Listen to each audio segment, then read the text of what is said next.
Okay, good morning, everyone. Thank you for joining us in the Zera Shimshon shir. We're in Parshat Balak Ois Ches. The Zera Shimshon begins, Brachas Perakama. V'hainu d'amalu Navi Yisrael. The Navi told Klal Yisrael, Ami, my nation, Zocher no mayo'atz Balak. The Navi says, remember what Balak wanted to do to Klal Yisrael. He hired Bilam to help him destroy Klal Yisrael. And remember that Hashem, as we're going to see, did not get angry and thereby did not allow Balak and Bilam to fulfill their wish to hurt Klal Yisrael. Amar Rabbi Lazar, Amar Lama Kodesh Baruch Hu Yisrael, Ru'u kamet tzidkos asisi imachem. HaKadosh Baruch Hu said to Klal Yisrael, look at all the tzedakahs, the good things that I did at the time of Balak and Bilam, that I did not get angry. We made Bilam HaRasha. Because as we know, there's a certain moment in the day, as the Gemara brings down in Brachas, that Hashem gets angry. And no one except for Bilam knew when that moment was. Because if you would know when that moment was, and you would curse an individual, that curse would come true, would be effective. The Gemara brings a story that Rabbi Yeshua ben Levi, I believe it was Rabbi Yeshua ben Levi, wanted to know when the time was. He put a chicken by his bed. As the Gemara says that when the time comes that Hashem gets angry, the chicken's, the crown, the red crown on the chicken would pop up. And it says that he fell asleep. So it says that by Bilam, who tried to curse Klal Yisrael at that moment, Hashem did not get angry. Because Shilmale Kasti, Hashem said, if I would get angry, Lo nishtayr misoneim shel Yisrael saradu palo. Chas v'shalom, there would be no remnant left from Klal Yisrael. V'hiksha Rif. The Rif, which is on the Ein Yaakov, asks, the Lidrashazu min hashitim ala Gilgal. The pasuk then continues and says, min hashitim, from the place called Shittim until a Gilgal. What does that have to do with the fact that Hashem didn't get angry? What is the fact that Bilam and Balak, as we see in this week's Parsha, went from place to place to try to curse Klal Yisrael? What does that have to do with the fact that Hashem did not get angry on that moment during the day? That is a time, as we see, that Hashem gets angry. What does that have to do with the different places that Bilam and Balak went to try and curse Klal Yisrael? As we learn in the Parsha, they went from place to place to try to curse Klal Yisrael. Void Hiksham Afarsham. Another question. The Lefize, according to this, what we explained, Mash Amr Chazal, from the brachas of Bilam, we know that Bilam wanted to curse Klal Yisrael. Hashem did not allow him, so he said brachas. But from the brachas that he gave to Klal Yisrael, Nikra Mahayu Believa Lekalo, you could really learn what he really wanted to curse. He flipped, he changed what he wanted to say from a curse to a bracha, but from his bracha you can see what he really had in mind to curse Klal Yisrael. V'hainu d'ksiv, as it says in the pasuk, v'yahafach Hashem elekecha l'chas hakol ha'bracha. Hashem turned the klal into a bracha. So says the Zera Shimshon, in the name of the Mefarshim, I don't understand. If Hashem didn't get angry, Hashem did a special thing, that at the moment of Zam, the moment that Hashem gets angry during the day, Hashem made a nace that he did not get angry, so who cares if Bilam cursed? It has no effect. Why did Hashem have to change the curses to brachas? It's true that brachas are always very good, but it seems to be that Hashem had to change the curse that Bilam wanted to put on Klal Yisrael into brachas, because if Hashem didn't, the curses would have been effective. Says the Zera Shimshon, why would have it been effective if Hashem didn't get angry at that time? Okay.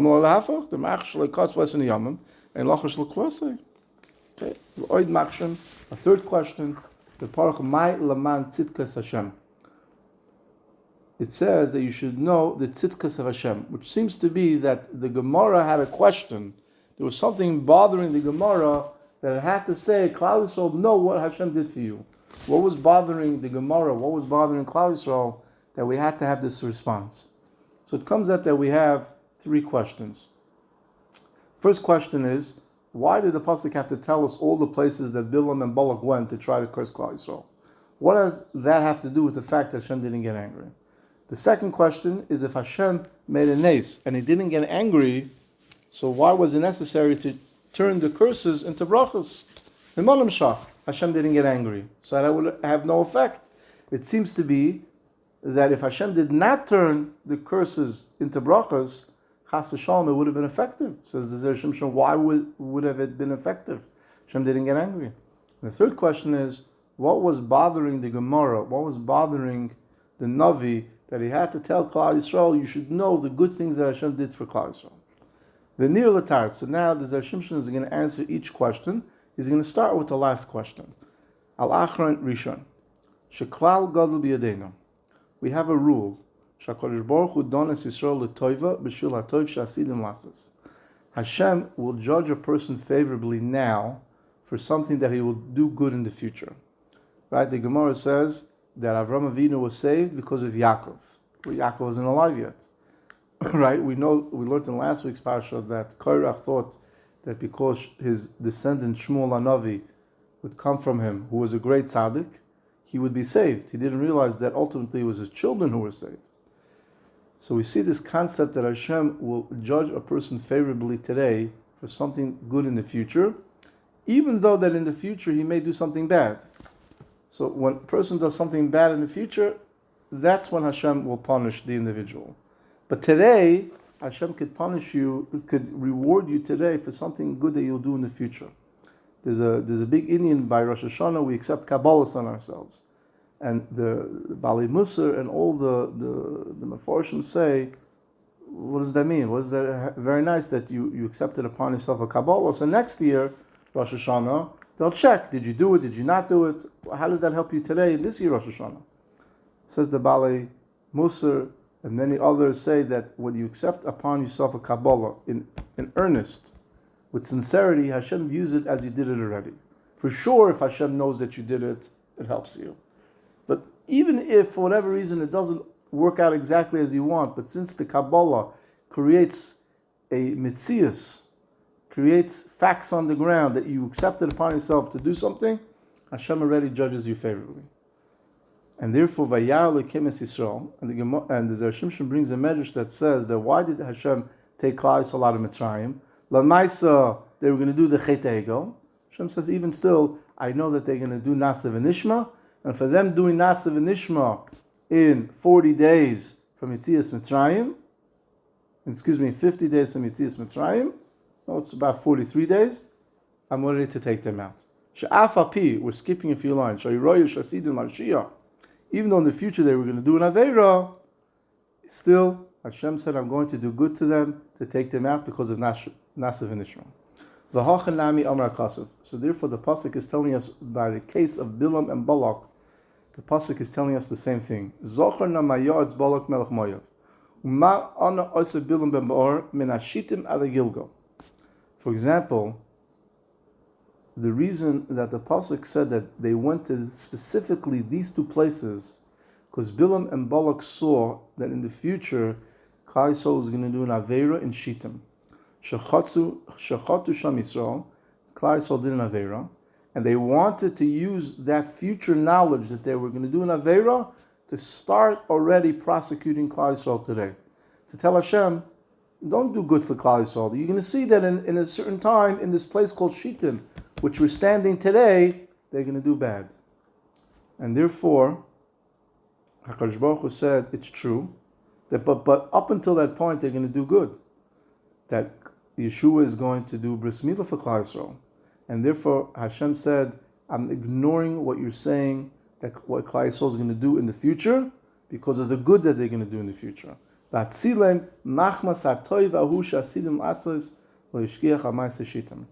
the Pasuk is telling us that you should know what Hashem did for you. That Bilam and Balak went to places that they saw through their witchcraft, through their sorcery, as we're going to learn, and saw that Klal Yisrael was going to do an Aveira in this place. We know that when Avraham Avinu went to Shechem, right, he became weak because he saw, and in different places, Rashi says he became weak because he saw that Klal Yisrael was going to do an Aveira. The Aveira didn't happen for another 1,000 years. Doesn't make a difference. There's already a Rosham. There's a famous story with Rabbi Elimelech and Rabbi Zisha.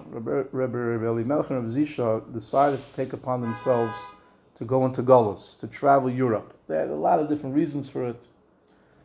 And it's the legend, the Dover Yudu, is that they came to Auschwitz.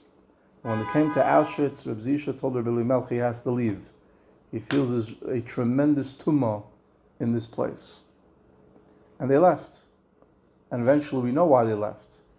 But Auschwitz didn't happen, unfortunately, for another 100, at least 100, 125 years.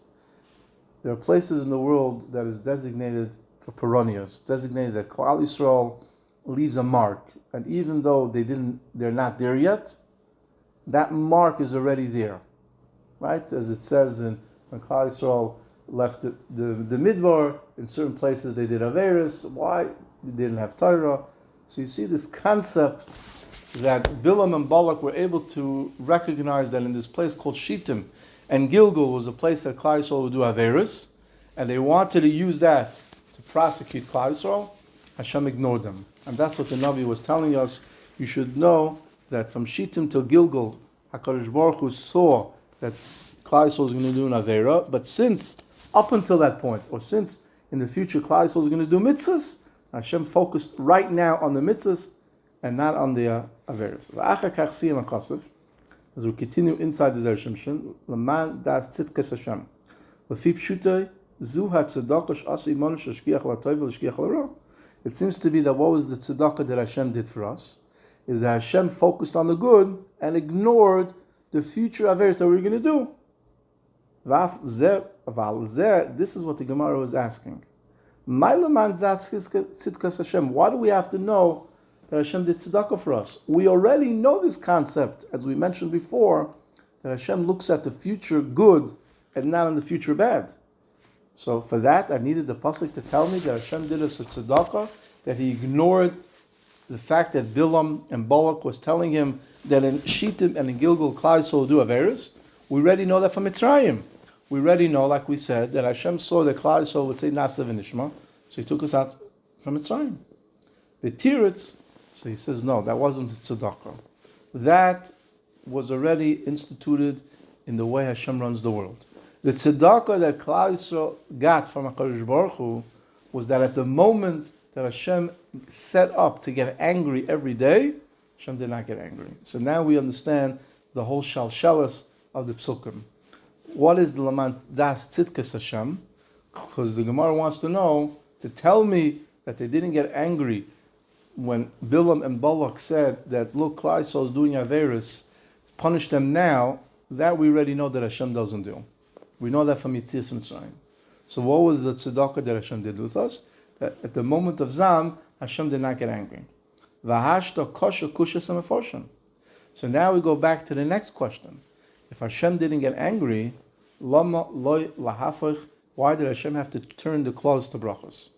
V'afilu im hoye mekalev lo hoye b'dvar klum. V'hameforshim tirtzu shapir. Shagolu hoye lefana sheYisrael asidin lichtov la'anish kedesh lo yamru umay shekilu az bilam garma lahem. And therefore, the reason that Hashem did it is because Hashem knew that in the future Klal Yisrael would do Averis, and in the future, not now, but in the future, Hashem would have to punish them. Hashem did not want that people should say, you know why they got punished? Because 100 years ago, Bilam cursed them. Right? We know that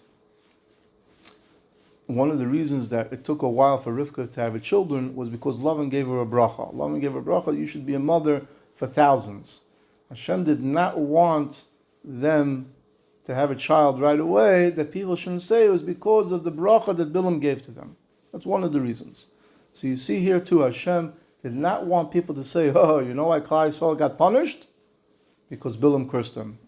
So Hashem said, therefore, not that I have to change the klolos to brachas, because if he would curse them, it would come true. No, it wouldn't come true.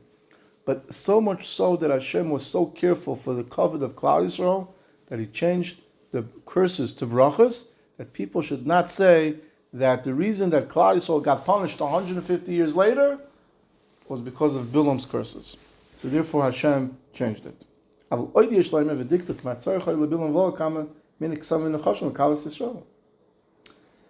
the Zera Shimshon, and we're going to end off with this, asks a beautiful kasha.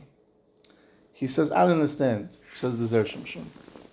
Let's go through the discussion between Bilam and Balak. Balak hired Bilam to curse Klal Yisrael. He knew that Bilam knew the moment that Klal Yisrael, that Hashem gets angry. So if that's the case, what was the purpose of Bilam and Balak doing all sorts of witchcraft and sorcery to curse Klal Yisrael? It's not necessary. Once you already know the moment that Hashem gets angry, all you have to get up at that moment and say whatever you want to say. So to have curses, witchcraft, and the choshem to curse Klal Yisrael, it doesn't make sense. It says the Zera Shimshon v'yashloim damrinu b'perkam d'chulun ein oid malvadoi. There's a famous Gemara that a sorcerer took earth under the feet of Rabbi Chanina, to use it to curse him. And he said to her, ein oid malvadoi, I'm not worried about it. Right? Everything comes from Hashem, I'm connected to Hashem, your witchcraft has no effect on me. And therefore, Bilam and Balak wanted to curse Klal Yisrael through witchcraft and through sorcery. Because they were afraid that maybe Klal Yisrael would have schusim, and therefore the cursing wouldn't help. And even to curse, right, Klal Yisrael, when Hashem gets angry, they were nervous that in itself wouldn't be enough. So why did they use witchcraft and sorcery? The Zera Shimshon says a beautiful chiddush. He says the witchcraft and the sorcery was not to curse Klal Yisrael, because they knew that just cursing Klal Yisrael, even when Hashem gets angry, would not be enough. Rather, the purpose of them using the sorcery and the witchcraft was to identify the places that Klal Yisrael would do an Aveira. And once they knew that Klal Yisrael did an Aveira in this place, they could then use that as a launching pad to prosecute Klal Yisrael. So you see here how everything tied in, which means they used the sorcery and the witchcraft to identify that Shittim and Gilgal were places that Klal Yisrael would do an Aveira. Once they were places, they recognized those places, they said HaKadosh Baruch Hu, curse them. And Kaviyachol, Hashem would have to curse them based on the fact that Klal Yisrael will do an Aveira. But because Hashem already instituted this concept, right, that He does not look at future Aveiras, Hashem only looks at future brachas, their cursing had no effect. But in reality, had they cursed Klal Yisrael at the moment that Hashem get angry, it would have been effective. And therefore Hashem did not get angry at that moment, and that was the great tzedakah that Hashem did for us. And mitzvah Hashem continue to do great mercy for us, even though we may not deserve it, based on the fact that we're learning the Zera Shimshon now. We want to continue to learn the Zera Shimshon, and it should be a Melech Yosher for all of us.